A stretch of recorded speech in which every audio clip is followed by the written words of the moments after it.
திருச்சிற்றம்பலம். எந்நாடுடைய சிவனே போற்றி, எந்நாட்டவர்க்கும் இறைவா போற்றி.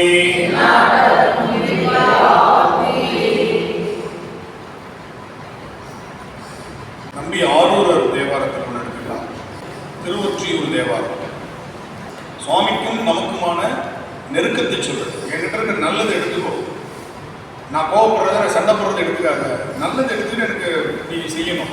நான் சண்டை போட்டேன் இது பண்ண கோவப்பட்டேன், நீ பண்ண என்ன பண்ண மறந்துட்டு பத்தியா, நான் உடனே பார்க்கறது நான் வரேன் அப்படின்னு தியாகராஜர் பார்க்க போறேன்னு சண்டை போடுறாரு. அது மாதிரி இது நல்ல ஒரு பாசிட்டிவ் எனர்ஜியை நமக்குள்ள ஏற்படுத்துகிற பாட்டு. நம்பியாரூரர் திருவொற்றியூரில் சங்கிலி நாச்சியாரை திருமணம் செய்து கொள்கிறார். திருவாரூரில் தியாகராஜா தேரோட்டம் வசந்த காலம். எனவே அந்த பங்குனி தேரோட்டத்திற்கு மற்ற எல்லா ஊர்லேயும் சித்திரை தேரோட்டம், திருவாரூரில் மட்டும் பங்குனி தேரோட்டம். அதுதான் எல்லா ஊருக்கும் தொடங்கி வைக்கும். அதுக்கப்புறம் தான் சித்திரை தேரோட்டம் எல்லா ஊர்லேயும் நடக்கும். சில ஊர்களில் வைகாசி மாதம் நடக்கும். ஆனால் முதல் தேரோட்டம் தொடங்கி வைக்கிறதுக்கு திருவாரூர் தான், பங்குனி மாதமே வந்துடும். அந்த தேரோட்டம் வருகிறது தெரிஞ்ச உடனே சங்கிலியாருக்கு செய்து கொடுத்த சத்தியத்தை மீறி திருவொற்றியூரை எடுத்து ஒரு அடி வைக்கிறார்.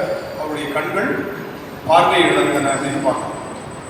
அப்போ அவர் சொல்றாரு, ரொம்ப முக்கியமான பாட்டு, நான் உன்னுடைய தரிசனத்துக்காக தானப்பா சாமி வரேன், நான் தனிப்பட்ட காரணங்களுக்காக சத்தியத்தை மீறலையே, என்னுடைய லாபத்திற்காக சுய லாபத்திற்காக நான் சத்தியத்தை மீறலை, நான் எதுக்காக நான் சத்தியத்தை மீறினேன், என்ன நீ தண்டிக்கலாமா அப்படின்னு அழகாக கேட்கிறேன். இதுல ஒரு அழகான நுணுக்கம் சொல்றேன். நான் எவ்வளவோ நல்லது வச்சிருக்கிறேன், அதை விட்டுட்டு என்னுடைய நெகட்டிவை மட்டும் நீ எடுத்து பார்க்குறியே, என்கிட்ட இருக்கிற பாசிட்டிவ் மட்டும் நீ எடுத்துக்கூடாதா, அந்த பாசிட்டிவ் நான் செய்த நன்மைகளை எடுத்து நீ கொண்டாடக்கூடாதா, என்கிட்ட இருக்கிற இந்த நெகட்டிவ் வச்சு நீ என்னை பிளேம் பண்ணக்கூடாது அப்படின்னு சொல்லி திருவொற்றியூர் சாமிகிட்ட கேட்குறேன். அதற்கு ஒரு உதாரணம் சொல்கிறேன். என்ன உதாரணம்னா, இந்த மடியை தொட்ட உடனே பால் கறக்கும் பொழுது மாடு சாணி போடும். அதுக்கு அந்த ஒரு சென்சேஷன் ஒரு சிலிப்பில் அது என்ன பண்ணும், சாணி போடும். அப்போ சாணியை எடுத்து கூரை எரிஞ்சிட்டு பாலை எடுத்துக்கிறது இல்லையா, ரெண்டும் ஒரே மாட்டுடைய வயிற்றுல இருந்தானே வருது. அந்த மாதிரி எங்கிட்ட இருக்கிற குறையை தூக்கி போட்டு பாசிட்டிவ் மட்டும் எடுத்துக்கூடாதா, எவ்வளோ கேட்குறாரு. அதுதான் இந்த பாட்டு. அழுக்கு மெய்கொடு உன் திருவடி அடைந்தேன். ஒரு பாட்டுக்கு பொருள் தெரிஞ்சா போதும், அது எல்லாமே அதே மாதிரி தான். அதுவும் நான் படப்பாலது ஒன்று ஆனால் பிழுக்கை வாரியும் பால் கொள்வர். புரிஞ்சிருச்சு? இப்ப அந்த வரி பிழுக்கைன்னா இந்த சாணம், அதை தூக்கி போட்டுட்டு பாலை எடுத்துக் கொள்வார். பிழைப்பதாகினும் நான் தப்பே செஞ்சிருந்தாலும் உன் திருவடி பிழை, உன் திருவடிக்கு நான் எந்த துரோகமும் செய்யணும். உன் திருவடியை விட்டுட்டு நான் அந்த சாமியை கும்பிட போறேன், இந்த சாமியை கும்பிட போறேன், இவர் என்ன கண்டுக்கவே மாட்டேங்கிறாரு அப்படின்னு நான் என்ன பண்ணேன், இங்கேருந்து அந்த சாமி கேட்கலன்னு அடுத்த சாமி நான் தாவிட்டே இருக்கிறேன். எங்க போனாலும் எனக்கு நீ தான். ஏன்னா இவரும் தியாகராஜர், அதுக்காக சொல்லுவாங்க. பாருங்க, நம்ம திருவொற்றியூர்ல இருக்கிற சுவாமிக்கு போய் தியாகராஜர் இல்லையா, அதனால இந்த தியாகராஜர் முறையிடுறாரு. அந்த தியாகராஜரை பார்க்க போகணும்னு தானே நான் திருவொற்றியூரை வச்சு அடி எடுத்தேன், நீங்க பண்ணிட்டீங்க அப்படின்னு லாஜிக் பேசி சண்டை போடுறாரு. அழுக்கு மெய்கொடு உன் திருவடி அடைந்தேன், அதுவும் நான் படப்பாலது ஒன்று ஆனால் பிழுக்கை வாரியும் பால் கொள்வர் அடிகள் பிழைப்பனாகிலும் உன் திருவடி பிழையே. சரி, நீ என் கண்ணை பறிச்சதில்ல, உன் மேல எனக்கு கட்டும் கோபம், ஆனா கீழே விழும்போது சிவா சிவான்னு விழுகிறார். அழுக்கி விழுந்தாலும் சாமி உன் பேரை சொல்லிதாயா நான் விழுறேன், வேற எவன் பேரான்னு சொல்லி விழுவுறேன். உன்னையே திட்டிட்டு கீழே வழுக்கி விழுகிற கண்ணு தெரியாம, ஆனா அவரை சொல்லியே விழுகிறார். அந்த அளவுக்கு நீ என்ன ஆட்கொண்டிருக்கிற. வழுக்கி வீழினும் உன் திருப்பெயர் அல்லால் மற்ற நான் அறியேன் மறுமாற்றம். எனக்கு வேற வழியே தெரியாது, நீ இல்லாமல் எனக்கு எதுவுமே இல்லை. உன்னை மறந்து நான் எதையுமே செய்யறதில்லை, உன்னை விடுத்து உன்னை ஒதுக்கி வைத்துக்கிட்டு நான் எதையுமே நினைச்சு கூட பார்த்தது கிடையாது. ஒரு அழகா சொல்றாரு, வழுக்கி வீழினும் நின் திருப்பெயர். உனக்கு எனக்கு சண்டை இருக்கலாம், உனக்கு எனக்கு மனஸ்தாபம் இருக்கலாம், உனக்கு எனக்கு கோபதாபங்கள் இருக்கலாம், ஆனால் நான் உன்னை ஒதுக்கிட்டு நான் எதுவுமே செய்ய மாட்டேன் சாமி. நீ செய்கிற வரையும் நான் வெயிட் பண்ணுவேன், உனக்காக நான் காத்திருப்பேன். புரியுதா? எவ்வளோ அழகாக சொல்றாரு. வழுக்கி வீழினும் திருப்பெயர் அல்லால் மற்ற நான் அறியும் மனமாற்றம். நீ ஒன்றும் பண்ண வேண்டாம், என் கண்ணுக்கு ஒரு சொட்டு மருந்து பிரிஸ்கிரிப்ஷன் எழுதி நான் வாங்கிக்கிறேன். ஒழுக்குன்னு பேர். சொட்டு மருந்துக்கு தமிழ்ல என்ன பேரு? ஒழுக்கு. ட்ராப்ஸ்ன்னு சொல்றோம் இல்லையா, அதுக்கு தமிழ்ல ஒழுக்குன்னு பேர். ஒழுக்க என் கண்ணுக்கு ஒரு மருந்து குடுன்னு கேளு, உரையாய் சொல்லு, ஒரு மருந்து எனக்கு சொல்லு. ஒற்றியூர் எனும் ஊர் உரைவானே, ஒற்றியூர்ல இருக்கிற பெருமானே பிரிஸ்கிரிப்ஷன் கொடு, நான் போய் வாங்கிக்கிறேன்.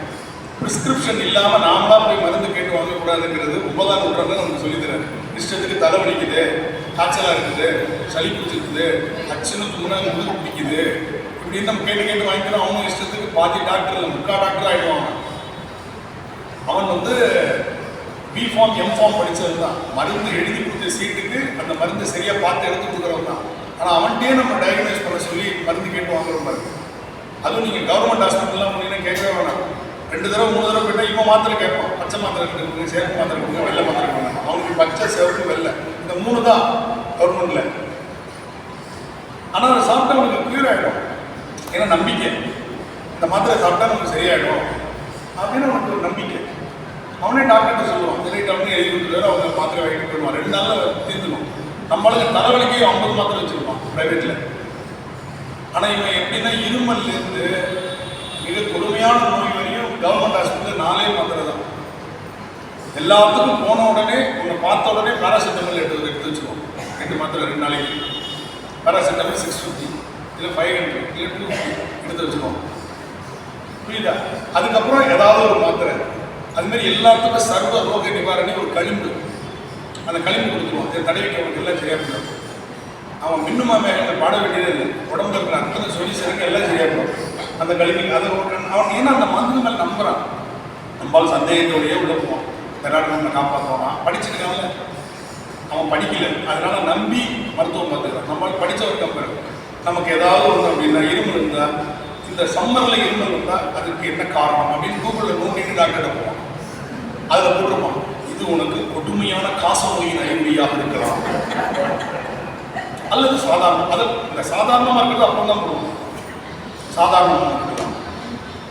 இதை நீங்கள் உடனடியாக நீங்கள் மருத்துவரிடம் சென்று பார்க்கவில்லை என்று சொன்னால் நீடித்த நிலையில் காப்பாற்ற முடியாமல் போகலாம். இன்னுமா நீங்கள் உயிரோடு இருக்கிறீர்கள்? ஆச்சரியம் தான். இப்படிலாம் வரிசையாக அதை படிச்சுட்டு விட விட விடன்னு ஆடி போய் நாங்கள் எடுப்புவாங்க. இவன் பயத்தான் அவன் காசாக்கி மேலே ஒரு ஃப்ளோர் கட்டிடுவான். முடிஞ்சு போச்சா? இவன் கூகுளை நோண்டவே மாட்டான். நம்மளால கிராமத்தில் இதை பார்க்கவே மாட்டான். நேராக போவான். அவனால் முடிஞ்ச அளவுக்கு தற்காத்து பார்ப்பான். முடியாத பட்சத்தில் டாக்டர் போவான். மருந்து கேட்டு வாங்கிட்டு இருப்பான். முடியாது என்ன டாக்டர் அவனே திட்டிட்டு அவன் எம்பிபிசி MD எல்லாம் படிச்சுட்டு இருந்திருப்பான். அவனை திட்டு மருந்து வாங்கிட்டு போவான். 2 நாள் வேலைக்கு போடுவான். 4 வேலை, 2 வேலை, 2 நாளைக்கு தான் மாத்திரை கொடுப்பாங்க கவர்மெண்ட்டில். பார்த்துருக்கீங்களா? நம்மளால் பார்த்தீங்கன்னா ஒரு மூட்டை அள்ளி வச்சுருக்கோம். டாக்டர் ப்ரிஸ்கிரிப்ஷன் பார்த்தீங்கன்னா மளிகை கடை நோக்கா மாதிரி நாக்கில் தொட்டு திருப்பவங்க போகிறாங்க. அந்த மாதிரி ப்ரிஸ்கிரிப்ஷனே அவ்வளோ இருக்கும். மாத்திரை இதை கொடுங்க, அங்கே கொடுங்க, அதை கொடுங்க, அங்கே கொடுங்க, அதை கொடுங்க. அவன் எழுதி கொடுக்குற மருந்தகத்தை ஒன்று தான் கிடைக்கும். அதிசயம் மருந்து தான். அது எவனுக்குமே அந்த மருந்தோட பேர் கூட தெரியாது. அப்படி ஒரு மாதிரி மருந்து எழுதிடுவோம். கரெக்டாக அந்த மருந்து அந்த ஏன்னா அவன் தான் அவனுக்கு கமிஷன் தரான். அதனால் அப்போ அங்கே போய் வாங்கி ஒருத்தர் விளையாட்டு சொல்லலை. இந்த ட்ரெயினில் பார்த்தேன், ஒரு பெரிய பாக்ஸ் வச்சுருக்காரு. அதில் வந்து கிழமை ஃபுட்டு, திங்கள், செவ்வாய், புதன் அப்படின்றது மண்டே அப்படின்ற வரிசையாக 7 கிழமை. அந்த 7 கிழமைக்கு கீழே 3 டப்பா இருக்குது. ஒரு கிழமை எடுத்தீங்கன்னா கீழே 3 டப்பா. அதில் ஒரு டப்பா அப்படி திறக்கிறாரு. திறந்தா அதுக்குள்ள மாத்திரையை பிரித்து கொட்டி வச்சுருக்காரு. ஒரு வாரத்துக்கு வேண்டிய மாத்திரையை எடுத்து கொண்டு வரும்.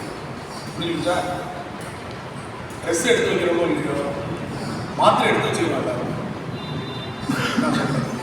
இந்த மாதிரி இவர் கேட்குறாரு, ஒழுக்க என் கண்ணுக்கு 5-6 எழுதி கொடுக்குறாரு. கண்ணு தெரியல எனக்கு. ஒரு மருந்து ஒரே மருந்து தான் கொடுக்கணும். சும்மா எல்லாத்தையும் ப்ரிஸ்கிரிப்ஷன் நிறையெல்லாம் எழுதக்கூடாது. ஒரே ஒரு மருந்து கொடு, நான் போய் பார்த்துப்பேன். ஒழுக்க என் கண்ணுக்கு ஒரு மருந்து உரையாது, ஒற்றியூர் எனும் ஊர் உரைவானே. சரியா? இது தக்கிட்ட நடையதான்.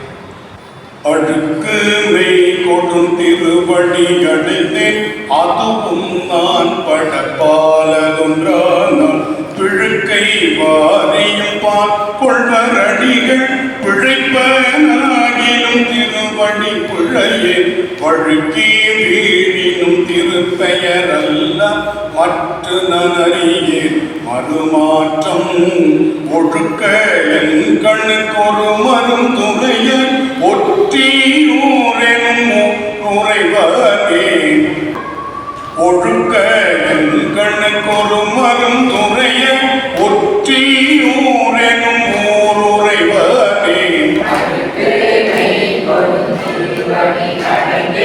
அதுவும் நான்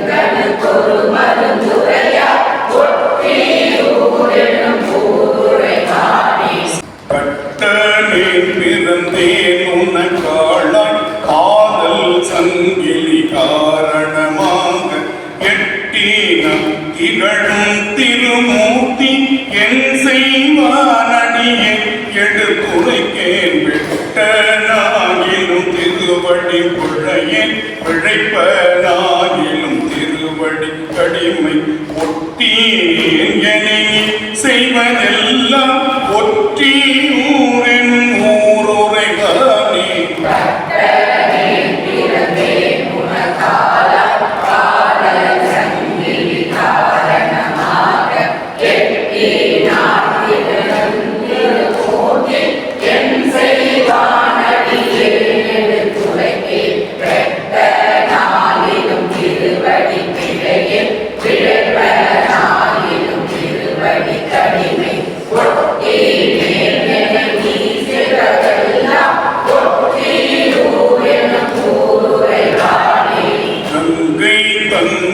சடையுடை கரும்பே கட்டியே பலக்கும் கடை கண்ணி அங்கை வெள்ளியின் பழத்துடை அமுதே அத்தா என்னிடர கெடுத்துரைக்கேன் சங்கும் பியும் சலஞ்சல முரல பயிரம் முத்தொடு பொன்மணி பரன்றி பொங்கு மாகடல் ஒத்தம் வந்துலவும் ஒற்றியூரெனும் உறைவனே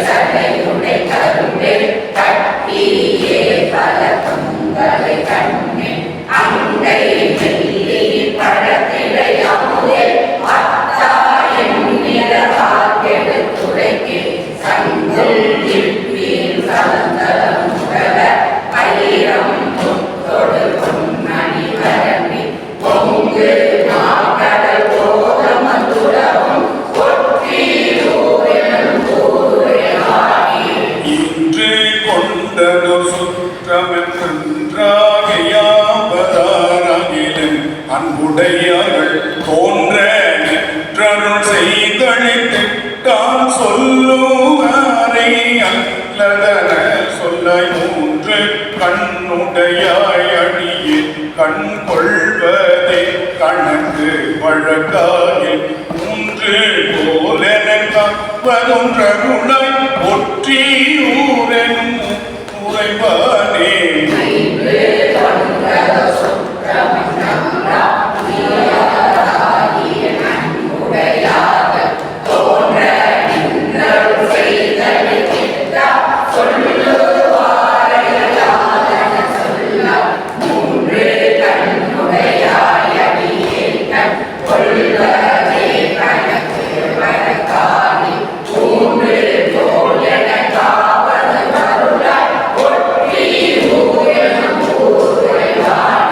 படித்தலை படுவான் முயல்கின்றேன் உன்னை போல் என்னை பாவிக்க மாட்டேன் சுழித்தலை பட்ட நீரது போல சுழல்கின்றேன் சுழல்கின்றது உள்ளம் கழ்த்தலை பட்ட நாயது போல ஒருவன் போல் பற்றி கரகர இழுக்கை ஒழித்து அருளாயின செய்ய ஒற்றியூரெனும் உறைவனே உன்னை போல என்னை பாவிக்க மாட்டேன் சுழித்த கைப்பட்ட நீரது போல சுழல்கின்றே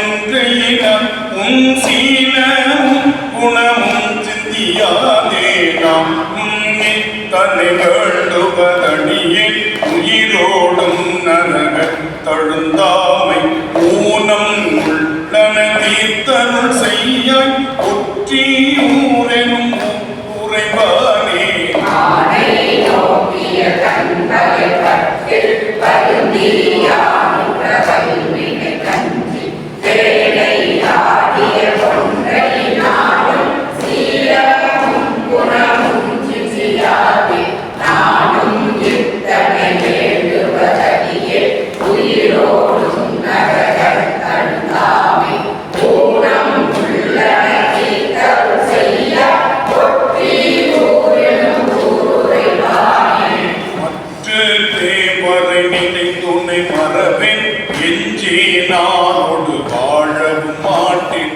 வெற்றியிருந்து பெறா தொழில் நின்ற பேதை என் பழக்கதை அறியே முற்றும் நீ என்னை முனிந்திட அடியேன் கடவதன் உன்னை நான் மறவேனேன் குற்ற யுரு பிணிதது தருளாய் ஒற்றியூரெனும் ஊருறைவானே தேவரை நினைத்துணை மறவே எந்தி நாரோடு வாழவும் மாட்டேன் வெற்றியிருந்து பெறாதொழிகின்ற பேதை என் பிழைக்கிட்டதை அறியேன் முற்றும் நீ என்னை புரிந்திட அறியேன் கடவதென்னுனை நான் மறவேனேன் குற்ற நோயிருட்டில் தருளா ஒற்றியூரெனும் ஊருறைவானே சூடினாய் மலை மங்கையை நிலைய கங்கையாயிரம் முகமுடையாளை சூடினான் என்று சொல்லிய கான் தொழும்பனேன் உனக்கும் சொல்லலம்மாமே ஓடியில் இருந்தென் செய்தி மனனை வருந்தியானுற்ற வல்வினை கஞ்சி மூடினான் இனியாவதும் உண்டு ஒற்றியூரெனும் ஊருறைவானே சூடினாய் மலை மங்கையை நினையாய் கங்கையாயிரம் முகமுடையாளை சூடினாய் என்று சொல்லிய புக்கா தொழும்பனேனும் சொல்லுவமாமே ஆடே நீருக்கென் செய்தி மனனே வருந்தியாவுற்ற வல்வினை கஞ்சி சூடினாய் இனியாவதும் உண்டு ஒற்றியூரெனும் ஊருறைவானே மகத்தில் துக்கதோ சனியன கானாய் மைந்தனே மணியே மணவாழ அகத்தில் பெண்டுகள் நான் ஒன்று சொன்னான் அழையே பூகுருடா என தரியே முகத்தில் கண்ணிழந்தெங்கனம் வாழ்வேன் முக்களா முறையோ மறையோதி புகைக்கும் தன் கடமோ தம்பந்துலவும் ஒற்றியூரெனும் ஊருறைவானே அகத்திலே துக்கதோ சனியன காண மைந்தனே மணியே மணவாள அகத்திலே பெண்டுகள் நாம் என்று சொன்னார் அழையே போகுதா என தரியே முகத்தில் கண்ணிழந்தெங்கன வாழிய முக்கணா முறையோ மறையோதி உலகில் கண்களோ தமதுலகம் ஒற்றியூரெனும் ஊருறைவானே ஓதம் வந்துலவும் கரையதன் மேல் ஒற்றியோருரை செல்வனை நாளும் ஞாலந்தான் பரவப்படுகின்ற கான்மறை அங்க மோதிய நாவல் சீலம்தான் பெரிதும் மிக வல்ல சிறுவன் வன் தொண்டன் மூரன் உரைத்த பாடல் பத்திமை வல்லவர் தாம் போய் பரகதி திண்ணம் நுவர்தாமே கோலம் தந்துலவும் கரைதன்மே ஒற்றியூருரை செல்வனை நாளும் ஞானம் தான் பரவப்படுகின்ற கான்மறை ஓதிய நாவல் சீலன் தான் பெரிதும் மிக வல்ல சிறுவன் தன் தொண்டன் மூரன் உரைத்த பாடல் பத்திமை வல்லவர் தாம்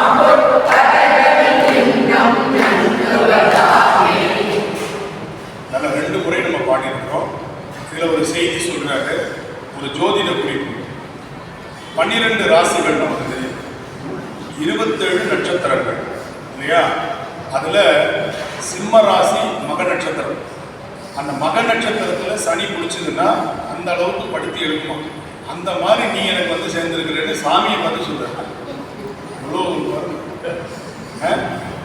சனி எல்லா ராசிக்கும் எல்லா நட்சத்திரத்துக்கும் தான் படுத்தோம். ஆனால் மகத்துல பிடிச்சா ரொம்ப இதுன்னு சொல்லுவாங்க. அந்த மாதிரி எனக்கு கண்ணை வாங்கிட்டு நீ என்ன பாடா படுத்துற அப்படின்னு சொல்லி என்ன பண்ற, மகத்தில் புக்கதோ சனி எனக்கு. ஆனால் வீட்டில் நான் யாராவது கண்ணு இல்லாமல் கூப்பிட்டா, கண்ணு இருந்து கூப்பிட்டாவே வீட்டில் மதிக்க மாட்டாங்க.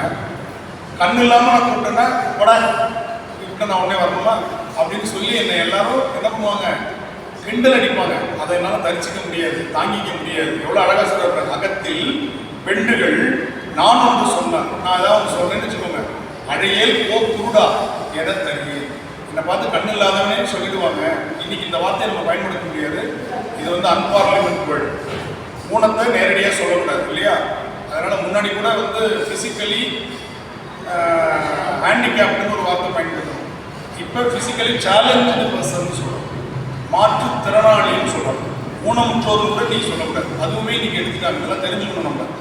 இப்போ அருணகிரிநாதர் பாடலில் வந்து வரும், ஔவையார் பாடலெல்லாம் வரும். அதெல்லாம் வந்து நம்ம என்ன பண்ணக்கூடாது, இன்னைக்கு சொல்லக்கூடாது. இன்னைக்கு வந்து சில வார்த்தைகளை பயன்படுத்தக்கூடாது, அது அவருடைய மனதை புண்படுத்துகிறது என்று சொல்லி நம்முடைய அரசு மட்டுமல்ல, உலகத்தில் உள்ள மிகப்பெரிய நிறுவனங்கள், அதாவது உலக சுகாதார நிறுவனம், வேர்ல்டு ஹெல்த் ஆர்கனைசேஷன், அதுக்கப்புறம் ஐநா சபை போன்ற பலரும் கூடி ஒரு முடிவெடுத்தாங்க. பிசிக்கலி சேலஞ்சு பர்சன், மாற்றுத்திறனாளி அப்படின்னு தான் அவங்களை அழைக்கணும்னு சொல்லியிருக்கிறாங்க. அது மாதிரி திருநங்கைன்னு தான் அழைக்கணும். அது மாதிரி முன்னாடிலாம் வந்து பெண்களுக்கு எதிரான குற்றங்கள் வரும்போது அது நேரடியான அந்த வார்த்தைகளை சொல்லுவாங்க. இன்னைக்கு வந்து பாலியல் வன்கொடுமை அப்படின்ற வார்த்தையை தான் பயன்படுத்தும். சிறுவர் வன்கொடுமை அப்படிங்கிற வார்த்தையை தான் பயன்படுத்துறதை தவிர பழைய காலத்தில் பேப்பரில் போடுவோம் பாருங்க, அந்த மாதிரி வார்த்தையை நம்ம போடக்கூடாது. அதெல்லாம் அந்த காலத்து பயன்பாடு. அந்த காலத்தில் சர்வசாதாரணமாக சொல்லுவாங்க. அது மாதிரி சாதி பெயர்களை சொல்றதும், சாதி பெயர்களை தவறான முறையில் சொல்லி திட்டுவதும் இந்த காலத்தில் வந்து அது வந்து தண்டனைக்குரிய குற்றம். அதனால இதுல வந்து அந்த காலத்துல கண்ணில்லாதவர்கள் அப்படி சொல்றதுங்கிறது ஒரு வழக்கம், நமக்கு தெரிஞ்சிருந்த வழக்கம். நம்ம 1ஆம் நூற்றாண்டுல அதெல்லாம் ஒரு பெரிய இது இல்லை. அதனால அந்த வார்த்தையை பயன்படுத்துகிறாரு. இப்போ அருணகிரிநாதருடைய பாடல்களில் சில இது மாதிரி வரக்கூடிய பாடல்களை நான் தவிர்ப்பேன். பொது இடங்களில் பாடுறேன். இந்த பதிகை நான் பாடுறேன் அப்படின்னா முதல் பாட்டு பாடிட்டு விட்டுருவேன். இந்த மகத்தில் புக்கதோர் சனியனுக்கான நான் பாட மாட்டேன். ஏன் பாட மாட்டேன் அப்படின்னா, அது நம்ம நம்பி ஆளுநரே பாடியிருந்தால் கூட இன்றைய காலகட்டத்தில் நம்ம அதை பாட வேண்டியதில்லை. சமண பௌத்தர்களை எதிர்க்கிற பாடல்கள் இன்னைக்கு நம்ம பாட வேண்டிய அவசியம் கிடையாது. அன்னைக்கு அந்த காலத்தில் அந்த தேவை இருந்தது. சமண பௌத்தத்திலிருந்து சைவத்தை காப்பாற்ற வேண்டிய தேவை திருஞான சம்பந்தருக்கும் திருநாவுக்கரசருக்கு இருந்திருக்கு. அதனால அதை நிறைய பாடியிருப்பாங்க. ஆனால் நம்பியார் ஒரு தேவாரத்தில் வரவே இல்லை பாருங்க. ஏன்னா அவர் காலத்தில் சைவம் உச்சாணி நம்மள இவங்க 2 பேரும் காப்பாற்றி சூப்பராக கொடுத்துட்டு போயிட்டாங்க. அதான் அடிக்கடி சொல்லுவேன், அவங்க 2 பேரும் போட்ட பாதையில ஹைவேஸ் போட்டவர் இருக்கு. முதல்ல பாதை போடுறவங்களுக்கு தான் பாலம் வந்துச்சுன்னா நின்று போயிடும், குறுக்க ஆறு வந்துச்சுன்னா நின்று போயிடும், கால்வாய் வந்தா நின்று போயிடும், டொப்புனுக்குள்ள இறங்கினா நின்று போயிடும். அப்போ முதல்ல பாதை போடுறான்னு பாருங்க, அவங்களுக்கு தான் ரொம்ப சிரமம். அதுதான் திருஞான சம்பந்தர் திருநாவுக்கரசர் பண்ணது. அந்த பாலையை அகலப்படுத்துறதும் அதை 4 வேவா 8 வேவா மாத்துறதுங்கிறதும் பெரிய விஷயம் இல்லை. அதை பண்ணவர் தான் நம்பி ஆளுநர். அதனால ராஜபாட்டையில தேசிய நெடுஞ்சாலையில போனவர் பயணித்தவர் யாரு? நம்பி ஆளுநர். அதனால அவருக்கு அந்த சமண பௌத்தத்தை பற்றி சொல்ல வேண்டிய தேவையே இல்லை. அவருடைய பாடல்களில் 1-2 இடத்துல ஒரு அவ்வளோதான். ஏன்னா அவங்களாம் ரொம்ப மைனாரிட்டி ஆகிட்டாங்க அந்த காலத்தில். சைவம் தடை தோங்கிய காலம், வைணவமும் இல்லை. அந்த காலத்தில் வாழ்ந்தவர் நம்பி ஆளுநர். அதனால நம்ம அதை நம்ம புரிஞ்சுக்கணும். அதனால சில வார்த்தைகள் நம்ம போய் அது மாதிரி சில வார்த்தைகள் வரக்கூடிய பாடல்களை சில இடங்களில் தவிர்க்கணும். திருமண வீட்டில் என்ன தேவாரங்கிறதுக்காக எல்லா பாட்டையும் எல்லா இடத்துலையும் பாடக்கூடாது. திருமண வீட்டில் போய் யாத்திரை பற்றி பாடலாமா? நீத்தல் விண்ணப்பம் பாடிட்டு வந்துருக்கலாமா? திருவாசகம் அது உயர்ந்த நூல், நான் பாடுவேன். நீத்தல் விண்ணப்பம் யாத்திரை பத்தோம், முக்தி நெறி அறியாத மூர்க்கரும் முயல்வேடை, அங்கே போய் பாடலாமா? போகும் நாள் உணர்வு வழியும் நாள், உயிர் போகும் நாள் உயிர் பாடை மெல்ல பாடலாம் அங்கே போய். இதுதான் நம்மகிட்ட இருக்கிற பெரிய தப்பு. தேவாரம்னா இடத்துக்கு இடம் பொருள் அப்படின்னு சொல்லுவாங்க. அந்தந்த இடத்துக்கு ஏற்றவாறு தேவாரம் தான், எல்லாமே தேவாரம் தான். ஒரு உயிருக்கு போராடிட்டு இருக்கிறவங்க போய் நம்ம உடல் நலத்திற்கான பாட்டை பாடணும். உயிர் போகாமல் அவர்கள் வந்து ரொம்ப துன்பப்பட்டு இருக்கும்போது நீத்தல் நம்ம பாடணும். அவர்களை கொண்டு செல்லும் பொழுது யாத்திரை பற்றி பாடணும். அதெல்லாம் இருக்கு. திருவாசகத்தில் உங்களுக்கு அம்மானை இருக்குது, பொன்னூசல் இருக்கு, எத்தனை இருக்கு. வேத மொழியர் நல்ல மகிழ்ச்சியான பாட்டெல்லாம் இருக்கு. அதெல்லாம் நீங்க பாடலாம். திருவாசகமே அதுக்காக இறந்தவர் வீட்டில் பாடுற பாட்டுன்னு நான் சொல்றது. திருவாசகத்தில் சில பகுதிகளை நாம் பொது இடங்களில் பாடுவதை தொடர்க்க வேண்டும். உட்ரோதல்கள் வேறு, அது கோவிலில் நீங்க எந்த பாட்டையும் பாடலாம். அது மாதிரி பற்று எனக்கு இன்றி அந்த பாட்டை பதியத்தெல்லாம் கோவிலில் போய் பாடலாம். நம்ம தனிப்பட்ட முறையில் பாடலாம். திருமணம் போன்ற சுபகாரியங்களுக்கு அதெல்லாம் பாடலாம். அங்கே மண்ணில் பாடலாம். பொண்ணுமை பொருள் தருவாங்க பாடுங்க. புரியுதா? அதுக்கு நிறைய பாட்டு இருக்கு. உங்கள்கிட்ட தேவாரத்தில் எல்லாத்துக்கும் தேவாரத்தில் பாடல்கள். அதனால் அந்தந்த பாடல்களை அந்தந்த நிகழ்வுகளில் பாடுவது என்பது பலரை நம்ம மகிழ்ச்சிக்குள்ளாக்குவதற்கு ஏன்னா முகச்சு பிடிச்சிருப்பாங்க. வேத மந்திரங்கள் என்ன சொல்றாங்கன்னு நமக்கு தெரியாது, ஏன்னா பொருள் தெரியாது. ஆனால் தமிழ் இது பாடும்போது நமக்கு நல்லா தெரியும். புரியுதா? ஒன்று மக நட்சத்திரமா இருக்கும். அங்கே போய் மகத்தில் கொடுக்கறதோடு சனியனுக்கு ஆனாயின்னு பாண்டிங்கன்னா மாப்பிள்ளைக்கு தூக்கி வேறக்கூடாது.